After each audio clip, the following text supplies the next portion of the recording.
morning to you. You're welcome to Sports Personality Show on Atlantic Television Network. My name is Kinsley Emmanuel, and I'm very, very happy to be here this morning to bring you another exciting sports personality on today's edition of the show. On today's edition of the show, we're going to be talking about Enugu Rangers manager Fidelis Ilechukwu. Of course, you know he just won the Nigerian Premier Football League with the team, making it the 8th MPFL title that Enugu Rangers has won. And you will see a very huge feat, and all came due to the tactical prowess of Fidelis Ilechukwu. And that's what we want to take a look at, what the man has been able to do for himself since he started his coaching career. It promises to be an exciting edition for the show, and we urge you to sit tight as we have a lot to unravel about Fidelis Ilechukwu, Enugu Rangers manager. We'll take a short break and we will come back. Of course, we'll bring you all that you need to know about the manager, Fidelis Ilechukwu. Stay with us, we'll be right back.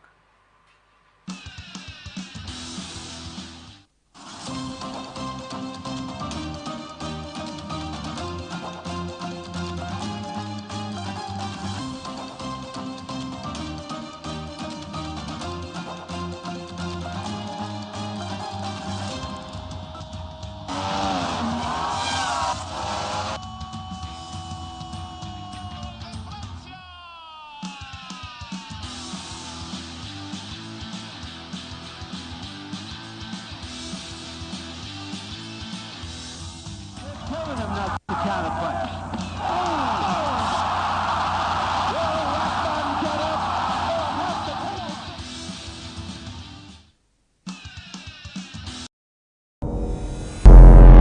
Every day, our lives are changed by history. We are one people, all of us. Leaders, politics, Nobody's ambition is what they blood. I have fought very firmly.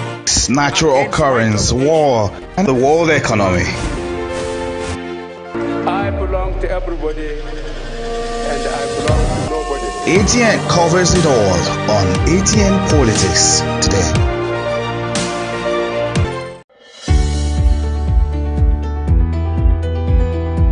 People into the country illegally. That is amazing. You human trafficker.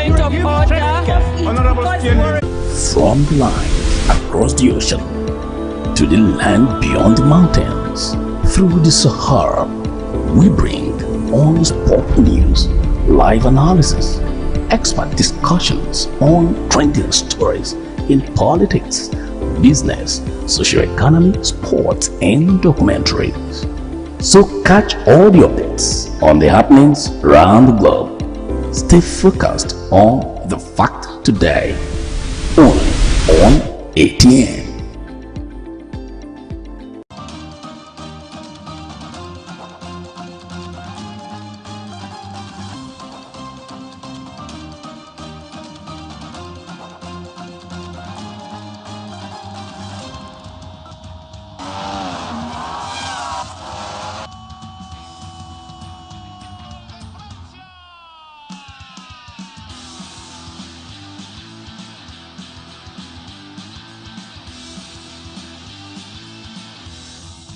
Telling him not to counterpunch.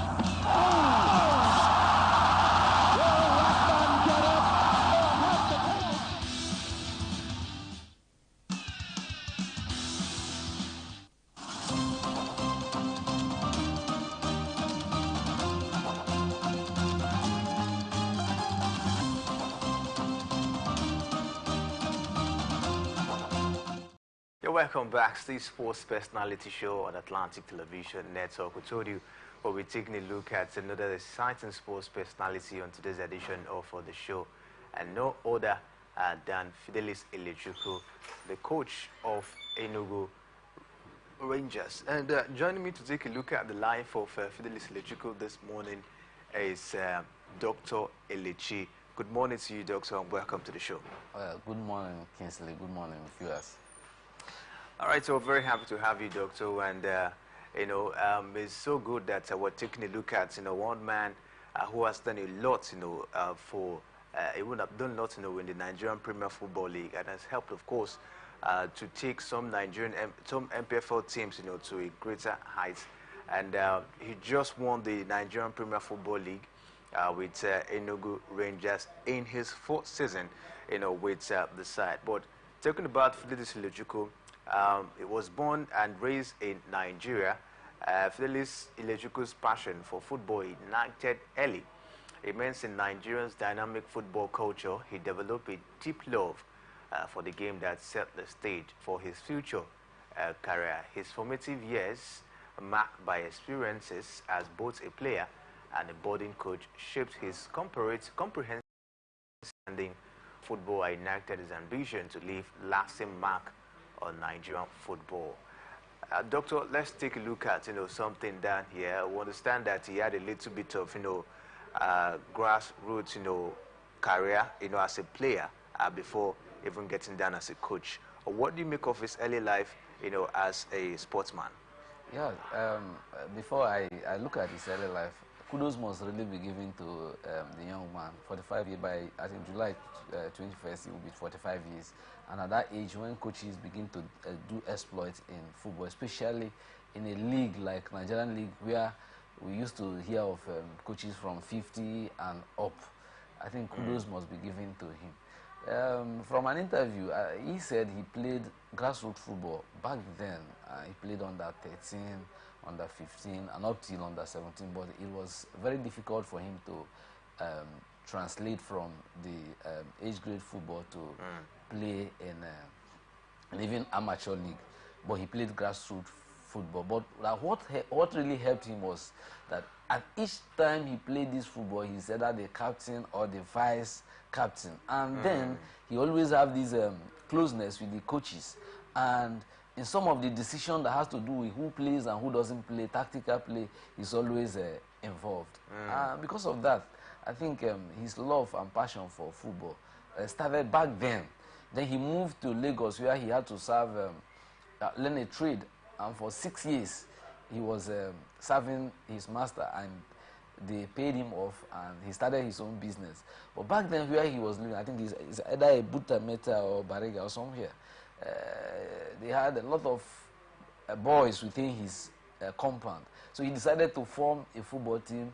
When they formed the football team, they had a coach. The coach was trained. At the time, the coach said no, he can no longer train them because they couldn't be able to pay him. So he decided to start coach, still having these players and playing together. So they had their training camp somewhere close to Mountain of Fire. So when Mountain of Fire now saw them, I think around 2006, they now took them. They said, okay, come and play for us. We want you to be our team. And just like an accident, before you know it, they started, and the whole story is what we are seeing now. So kudos must be given to him. At the time, he said at the time that he wanted to go back to South Africa to continue, get some certain things and continue with his business. But he was forced to go for training, for coaching course in National Institute of Sports, somewhere in Lagos. And that was how the whole thing started. So we must actually give him credit, because for somebody that started at the grassroots level and he didn't play professional football, all of a sudden he has become one of the best coaches we have in Nigeria. Kudos must be given to him, because it's not easy. The country where we find ourselves is in a situation where someone couldn't have easily gone into coaching even without money. He said his first salary at MFM was less than 100,000. So it's not an easy thing. So we must celebrate him. Kudos must be given to Fidelis Ilejukwu for having an impressive starts as a coach and as well as a grassroots player. And from what we're seeing, the man is really doing something huge as well for himself. And let's take a look at his remarkable journey as it stands. Ilechukwu's coaching career started with a humble beginning, yet his potential was unmistakable. His breakthrough came at MFM FC. Where he quickly became a forward-thinking and talented coach, just like you heard from Doctor. He guided the team to its first ever MPFA appearance at MFM FC, demonstrating his luck for transforming underdog teams into formidable contenders. His success at MFM-FC paved the way for his roles at Heartland FC and later Plateau United. At both clubs, he led the teams to second place finishes in his debut season and qualified them for the CAF Champions League, solidifying his reputation as a top-tier coach. Doctor, we understand that he started coaching MFM. That's the Mountain of Fire the Mountain of Fire Ministry Club, and had an impressive. You even have to take them down to the Nigerian Premier Football League. Yes, at MFM when they started from the records, he didn't just start with them as a mid team. He started with them from the amateur, and they graduated from one stage of the amateur league to another stage until they got to the NNL. That's a Nigerian National League. Before they now qualified for the Premier League. And their first instance at the Premier League, they were second. That is to show you that their first season. Their first season, yes. Their first season, I think that was 2017, 2016, 2017. They came second. That's to show you the class of coach he is. So I think he has really done a lot with the teams he has coached. And another thing that actually helped him too was the fact that when a coach begins to move from one group stage to the other, and if you check most of the world-class coaches, those ones that come from the B team always do better than those ones that has taken coaching as their career from the top level. So this man knows what a team needs and what a team doesn't need. He's a master in understanding tactics, understanding players, understanding team play. Now, his formation. Let me go to that area. Okay. He is a 4-3-3 coach. But do you know that Fidelis Ilechukwu is capable of playing 4-3-3, where 3 midfielders stand in front of the 4 defenders. But most times he switches, in between games he switches from 4-3-3 to 4-1-4, where a central back 4, where they say this man is a standing 4, where he's standing 4, stand in front of the 4 central defenders. 4 defenders, and he's the one that checkmate what is coming to the defenders. Then we'll now have 4 midfielders, 4 attacking midfielders. That's 2 attacking midfielders, 2 wingers in front of the central midfielder and 1 top striker. He has that ability to switch. In their game against Rangers, when he was in Rangers, this last season, when they played against Sunshine Star, Rangers won that game 2-0. They played 4-3-2-1, where you have, instead of having this 4-3-3, you now change it two supporting attackers, while we have 1 point attacker. Then in their game against Aqua United, Plateau United playing against Aqua United, he played a 4-2-3-1 system. Now the 4-2-3-1 system, if there is so much pressure on the defense, what do?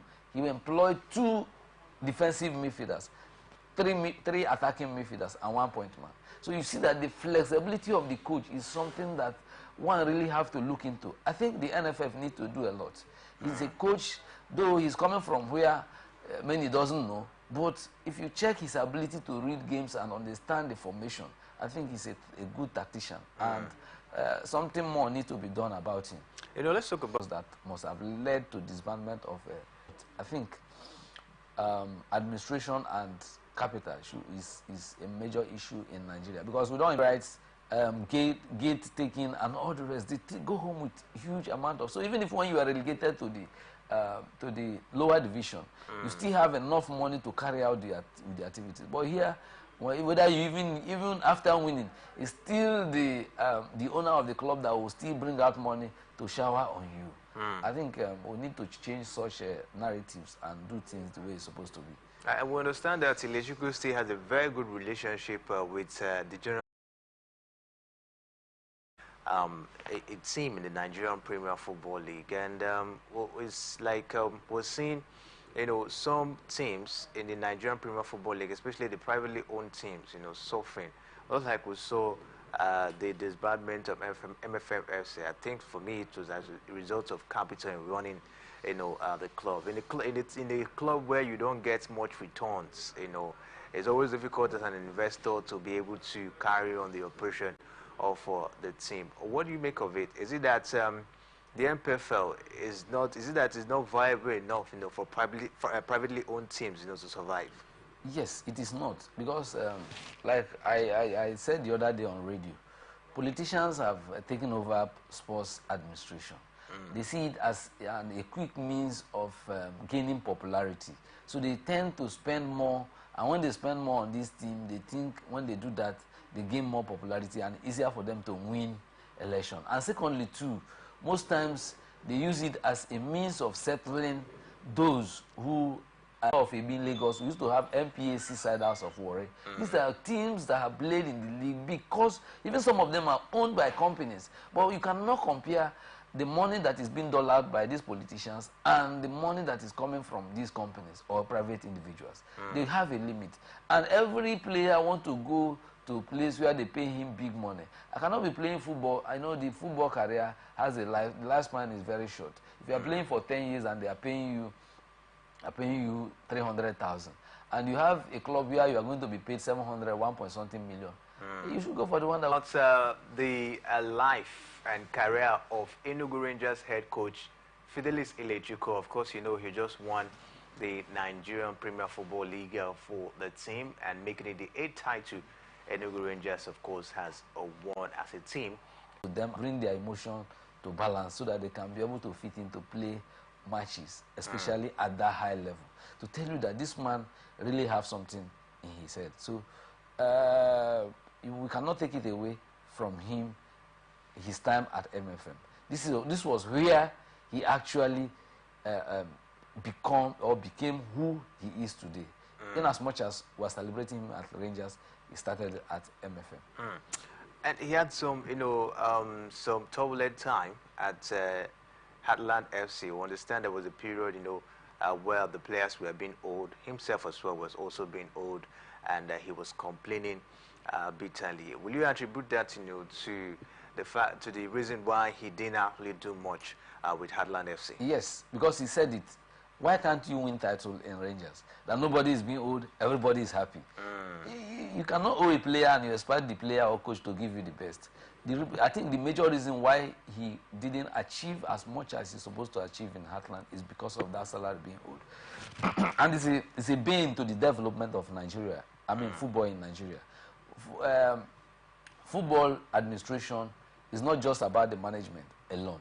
You have to release funds to these players, release funds to the coaches, ensure. And don't be surprised, while they were there, in as much as they were not being paid salary, even going for matches was even a problem.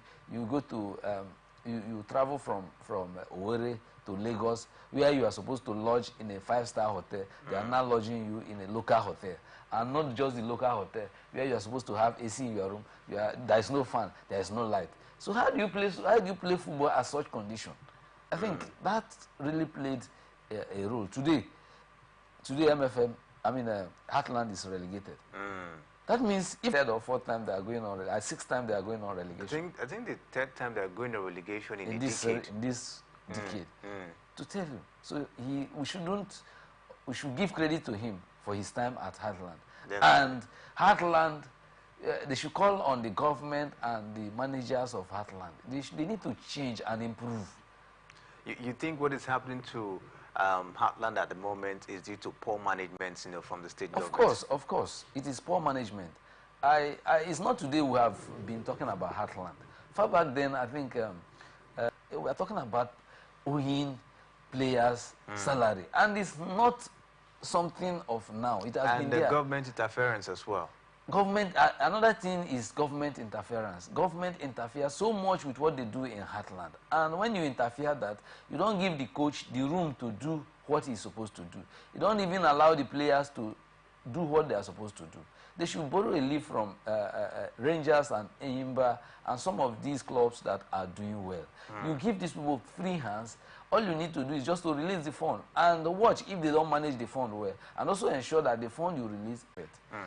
According to Goodluck Jonathan, he said, sports is the only sector that you don't have mago-mago. If you bring in mago-mago, you bring in your brother who doesn't know how to do the thing, and you put him there, he will automatically rubbish the system, and it will show. Definitely. Imagine somebody who is not a bosser, just like Francis Ngannou, who left UFC to boss.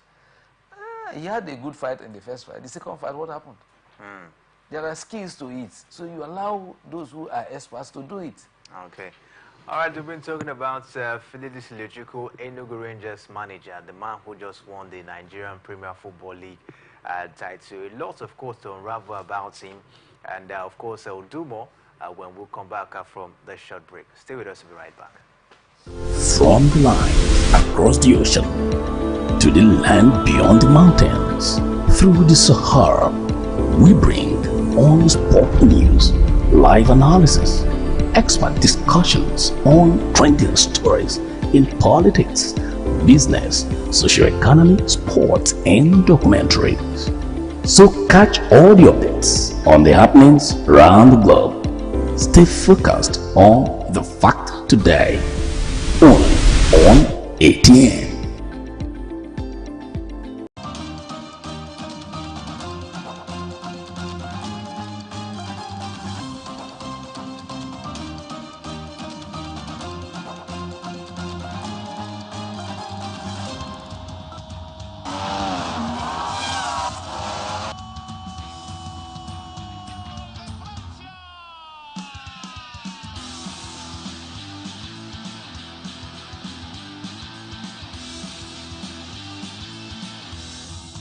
Telling him not to counterpunch.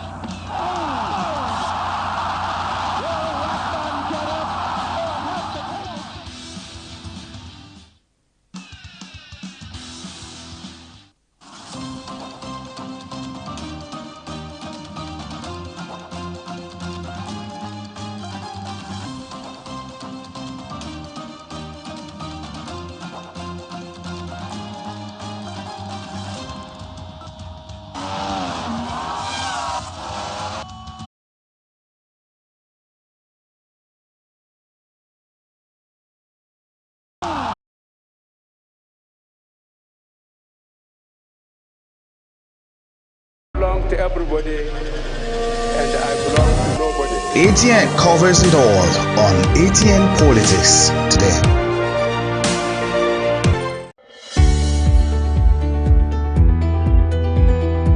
People into the country illegally. That is amazing. Honorable You human on the point of order. Honorable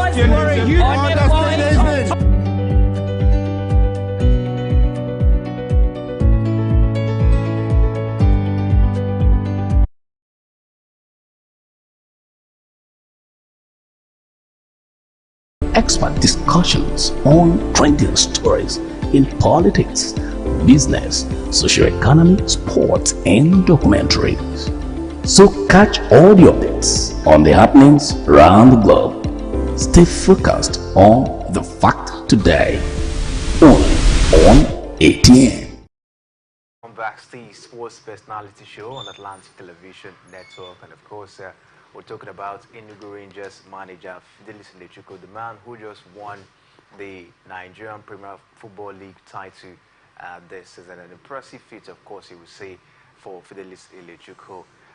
Doctor, of course, has been telling us a lot about him and all he's been able to do in his coaching career. But Miracle Yekazi joins us this morning. Good morning to you, Miracle, and welcome to the show. Yeah, good morning, Kingsley. Good to be here.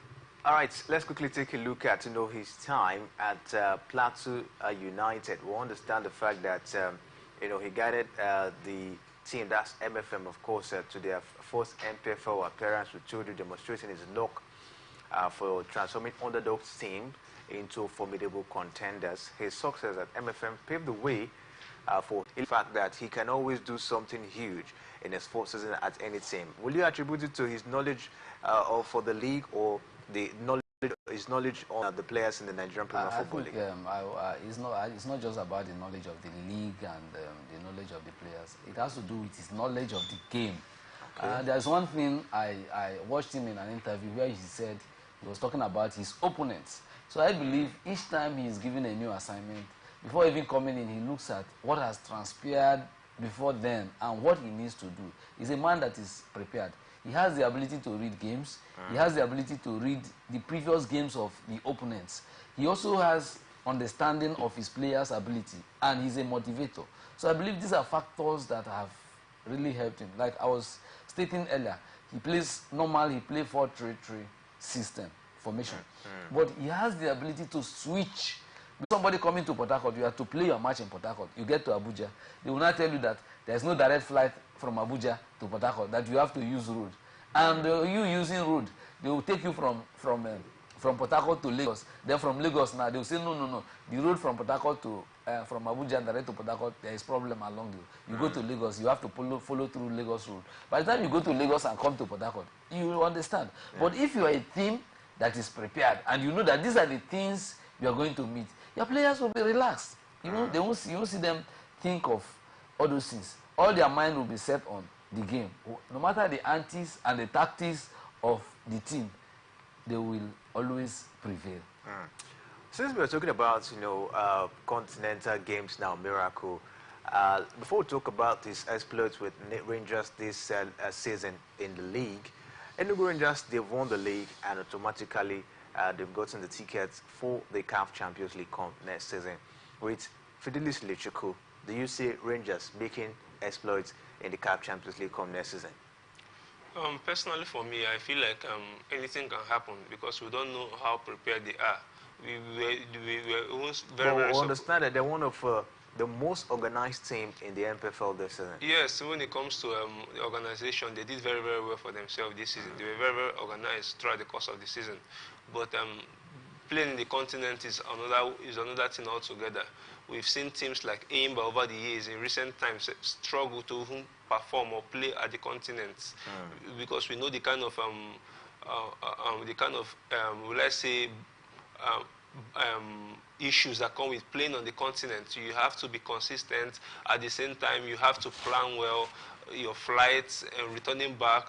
We've seen teams struggle playing on the continent. The likes of Rivers United also have and they are the only team in recent times that has actually done so well. Like they've reached the quarterfinals of the CAF Confederations Cup back to back, but unable to reach the semis. We've seen Enyimba struggle. We've seen the likes of Aqua United struggle playing on the continent in recent times. So I feel like in general it won't be easy for Rangers International based on what we've seen from Nigerian teams in the recent years. But I feel like if they can plan well the way they did throughout the course of the season on playing on the continent and use the money they will be getting from CAF well to plan on how what's it called now, their flights will be taken and the rest, their hotels, and which we've seen over the years that those things have been the major issues affecting Nigerian teams. Sometimes they have match today and they are not even in the North African countries. You see them struggling to travel or get into the venue at the same day they have those games. Those are the issues we've been talking about. But I feel like if they can plan ahead of time, I feel like there's nothing big in performing at the continent. If Rivers United can go to the CAF Confederations Cup and reach the quarterfinals back to back, I feel like Rangers International can do well as well at the CAF Champions League. All right, let's keep our fingers crossed and see how it goes for Rangers International with Fidelis Lechuku in the CAF Champions League come next season. Can they go all the way, maybe down to the quarterfinals or semi-finals? We understand it's going to be a very, very difficult, tough task, for them. But Doctor, it's been a long time. We saw a Nigerian team in maybe the quarterfinal, semi-final, or even the final for the CAF Champions League. What could be the reason? A lot. It has to do with preparation. It has to do with administration, management, and you don't just win a league because you do that by chance. If you watch in the UEFA Champions League, Real Madrid has been winning back to back. They have been consistent. It's because they are prepared for it. The problem we have is football administration, and unless we get it right with our administration, it will be very difficult for us to win the CAF Champions League. The time Enyimba has it was because a certain man who was governor of Abia State, Ojius Okalo, was able to prepare his team. And he knows, just like Miracle was saying, he knows the game. You don't need to wait for the flight from Airpeace, or you charter a flight. If you have a match, the team is ready to take a private flight. While they are waiting for how they will regulate how you move, you are already there. You have a private, so it has to do with administration, logistics, financing. A lot needs to be put into it. It's not just about the tactical or technical aspect of it. It's not just about playing the game. The politics, the administration, and as it stands now, the Nigerian teams cannot match up with the North African teams and some of these East and South African teams. We cannot match. Where Esperance of Tunisia came to Nigeria to play match, and they came with their own water. That is how prepared they are. They came with their own water. They didn't drink water from that of the hotel in Nigeria. They came with their own water. That is how prepared. They came with their own food. So we do everything to ensure that any team that comes to our home, we beat them. All right, let's see. All of this, of course, will be put together in the coming days. We hope there will be remedy. And Rangers International. Yes. When they won the league under Coach Kennedy, Coach Mama Mapakabo. So having such an administrator, once again, I think probably maybe they will do well this time. Yes, it's not just about the administrator again. Now, they have a good administrator. Rangers has a system. The question now is, will the sponsor be able to listen to what this administrator will tell them? Would they release money on time? Would they do the things that they have a system that has worked for them? Now, if you look at the Rangers this season, they played 37 matches, won 20, draw 7, and lost 10. That's a good record for an NPFL team, not for Europe. Okay. Now, if you check this, a lot played out, and it is because they had a good system that they were able to maintain this kind of record. They have Amobi as their manager, general manager. Fine, he has learned a lot. In fact, I learned at the time they had to send him on training for like 2 years before he came back. And immediately they came back, they had to reinstate him and put him back to the team to ensure that the team, and his first coming is an instant success. All the team need to do now is to continue from these success, this little success they have had in the NPFL. You don't just allow the success to get over them. They start planning now. If I were them, they would have even started planning, because a champion team already know that even before the end of the championship, they know that this is where we're heading to. So by now they should start planning for the CAF Champions League. Okay. For Enugu Rangers preparing for the CAF Champions League, but still talking about Fidelis Ilechukwu. Ilechukwu is renowned, for his tactical brilliance, and emphasizes on this. When it comes to tactics and obeying tactics from the coach, we know that sometimes these MPFA players just want to get into the pitch and play, not obeying some tactical inputs that they've been taking from their coaches. But we saw the stamp of his tactics in the Rangers international team this season, which actually highlighted a lot of things on how they won the league this season. I feel like he's one of those coaches that is up there when it comes to his tactical input on how to manage games, both on the pitch and off the pitch. So I feel like he's one of those high class coaches in the league or in Nigeria as a whole. And he's also done a lot of backroom jobs when it comes to mental fitness of his players as well. He's one of those coaches that make sure his players are mentally fit and physically fit as well. I feel like him and his backroom staffs, his coaching staffs, the goalkeeping trainer also, they did a very, very good job throughout the course of this season. So I feel like Fidelis Ilechukwu should be one of those coaches we should point out when we are looking for a Nigerian coach in the country. Impressive one. And talking about his challenges, like any successful coach, Ilechukwu has faced numerous challenges. Political interference and structural issues at Plateau United tested his resilience Yet he navigated these obstacles with impressive results, despite lucrative offers from his career. Just like Miracle was saying here, I think he needs to upgrade. You know, football is not static. Football is dynamic. That's why you see the likes of Mourinho when they move to a new club. If they don't change these coaches, if they don't change, it becomes difficult. So I think the NFF need to do a lot. They need to take him, not just him. We have some good coaches in Nigeria. We had Mama Amapakabo, who did a great job with Rangers International back then. We had Kennedy Boye, who won with Plateau United and Aqua United. We have a lot of good coaches. We have Benga Gumbote of 3SC. These are good coaches. Some of them doesn't even have this. Telling him not to counterpunch.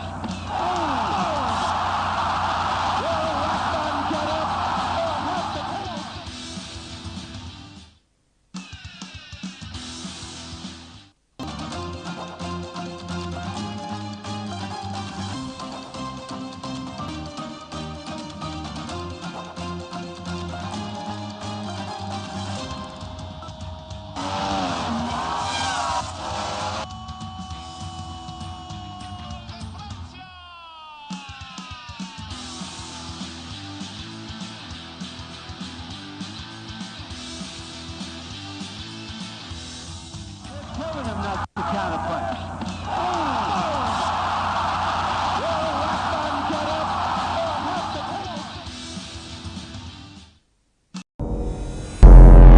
Every day our lives are leaders, politics, Nobody's ambition is what the blood. I have fought very firmly.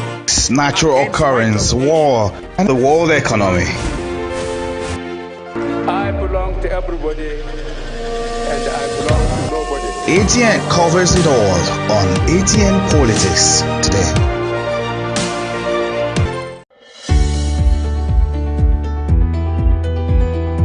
People into the country illegally. That is amazing. Honorable You human on the point of order. Honorable